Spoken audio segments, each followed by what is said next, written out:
Do you always feel tired? Now, again, that might be something that's normal for you, but the issue is that that is not going to be the best you. Normal to you is just getting through the day. But what about making the best of the day? And if you're always feeling tired, chronically tired, then there's probably a lack of sleep. It's something that you can start with as well. I remember a story. I was helping somebody out, a professional, very well-to-do person, very, very intelligent, very smart. And he was wondering how he could improve his productivity because he was always feeling tired during the day, and he didn't get it. And it was really, really frustrating for him because he had just so many amazing things that he wanted to do. So I was on a panel, actually. It wasn't just myself helping him. I was on a panel with other practitioners, doctors, for example, naturopaths, and they all took a stab at solving this problem, and they did a great job at it. And they talked about the chemistry of sleep. They talked about the chemistry of the supplements that could help you sleep. They talked about diet. They talked about exercise, and all of these things that definitely are part of the picture. But it came to be my turn, and I asked him quite simply, I said, how much sleep do you get on average? Nobody had asked this gentleman that very, very simple question. I found out that his average was 4 hours a night. Bingo! Why don't we start there?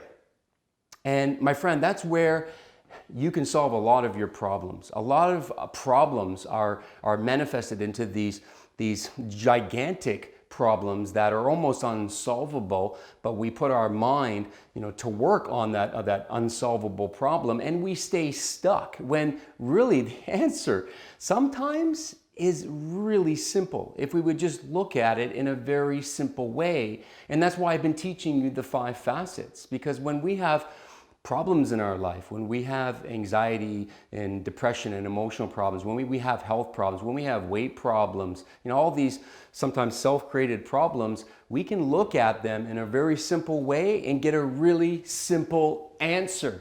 So my friend, if you are always tired, I will ask you the same question I asked that gentleman.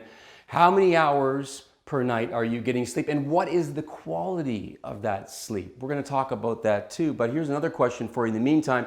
Do you need an alarm clock to wake up? And that's okay if you do, but I want you to ask yourself why. Why do you need that alarm clock? Why are you not waking up naturally? And have you ever woken up naturally? And what did your life look like at that point in time? Because that's a really important question, because if the truth be known, if you have really healthy sleep patterns, and we'll take a look at a picture of what a healthy sleep pattern looks like and an unhealthy one, then you really shouldn't need an alarm clock. Of course, there's those times, hey, if you got a flight at 6 a.m., I'm going to use my alarm clock too, just to make sure that I get up. But under normal circumstances, our body has the ability. It has an internal alarm clock. And if our body biology is balanced, it'll actually wake us up on its own. And we don't need any other electronic devices to do that. So, that's an indication that there may be an issue, and it's something that we want to look at. And I'm going to help you look at that. I'm going to help you solve it as well. Here's something else. Do you ever get hot flashes? Now, if you're going through menopause, if you're a woman, you're going to go through hot flashes, undoubtedly. I get that. I understand that. But I think that men and women, whether you're going through menopause or not, have a really hard time balancing our internal biological thermostat when we're not getting enough sleep. If you've ever had that situation where you're getting really run down, you almost think that you're getting sick, and that's what you point at, and that's what you think sort of is the problem. But sometimes it's not actually your immunity letting you down and there's some sort of bug or virus going on within you. Sometimes it's just sleep. Because if we get enough sleep, our body has a better time, or an easier time, of leveling off our internal thermostat, and we don't have those fluctuations where we're cold and then we're hot and we're sweating and then take the jacket off, peel the layers off, and we're cold again, and up and down and all around. That's another indication that sleep might be an issue, and you need to become aware of that. And obviously awareness always leads to solving the problem, as we know.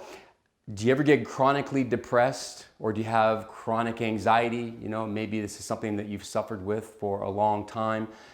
We've got the emotional facet, an earlier section in this course, deals with specifically anxiety, which is, another word would be stress. Another word would be fear, stress, anxiety. These are more modern words for an old word, perhaps not so much of a friend of ours, called fear, which we've been talking a lot about in this program. But besides that, something else to look at other than just the emotional facet is the sleep facet, and asking yourself, what quality and what quantity of sleep are you getting on a regular basis? And if it's not the norm as far as what a human being should get, and we pretty much got that figured out now, the science behind that is pretty solid. We know how much we need if we're a human being.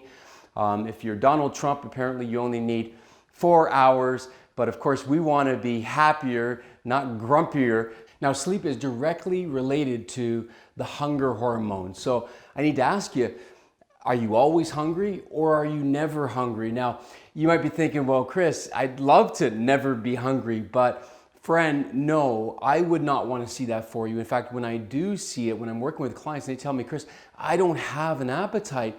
That really concerns me, because that means their metabolism doesn't have a pulse, that their metabolism is dormant. That is not working, and that is a huge problem, because then we need a metabolism reset as well.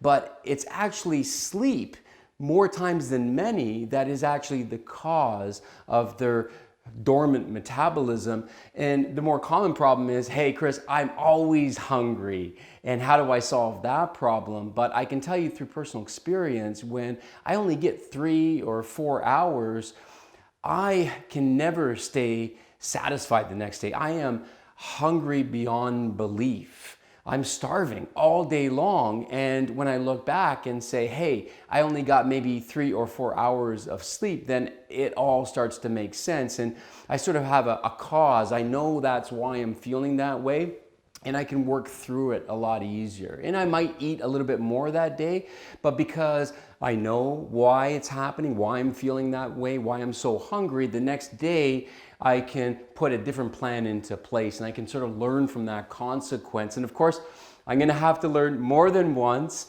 maybe a few times, maybe thrice before I actually get it. I come from the school of hard knocks. I don't know about you, but that's okay. A little bit of self-forgiveness and move on and get on. Now, the last and final symptom that is really common is our immunity, our lowered immunity when we don't get sleep. So if you're from a northern climate like me and you've got winter to deal with, of course there's a lot more viruses and bugs and bacteria that we're more susceptible to. But I pride myself on my good immunity, where I can get through a whole winter without having any sickness that puts me in bed for a day, for example. I might have the odd sniffle or cough, but that's it. And that tells me my immune system is working well, but that's because I put the work into it. And the first thing that I work on is the non-working, the non-doing, the sleeping, and getting that restorative sleep that I need that really boosts my immune system. Now, you may have heard that a lot of diseases and the research that they're doing on these different ailments, they're actually pointing at sleep as the culprit, or the catalyst that gets those disease genes turned on within us. And some of those are the diseases we see later in life, like Parkinson's and dementia and Alzheimer's, for example. And they're also pointing at sleep because new research shows that our brain has a chance to shrink very little, but enough so that it can actually relieve itself or drain itself of toxins. That's some of the latest research that's going on right now, and again pointing at just how important sleep is for avoiding dementia and Alzheimer's later on in life, or any type of inflammatory type diseases in our brain. We need our brain to rest and relax and actually physically shrink in size just because we don't have a drainage system in our cranium, in our skull. We do have it for the rest of our body. It's our lymphatic system. And if we're healthy, it works well, and it does remove a lot of the toxins that we take on from our environment and our foods, etc. But our brain doesn't have a lymphatic system. So that's why it's important to let it rest and essentially let it drain and detoxify itself. And we can only do that when we sleep. A lot of other inflammatory based diseases, digestive, for example, Crohn's disease, irritable bowel syndrome, a lot of these we're also pointing at sleep as the culprit or the initial catalyst that starts that disease to manifest within us and turns on those disease genes that really we all have, most of us have in us, but they would never be turned on if we were taking care of ourselves and restoring ourselves back to that biological balance or homeostasis that we need to be in for a certain amount of hours per day. How many hours? 7 to 8 hours.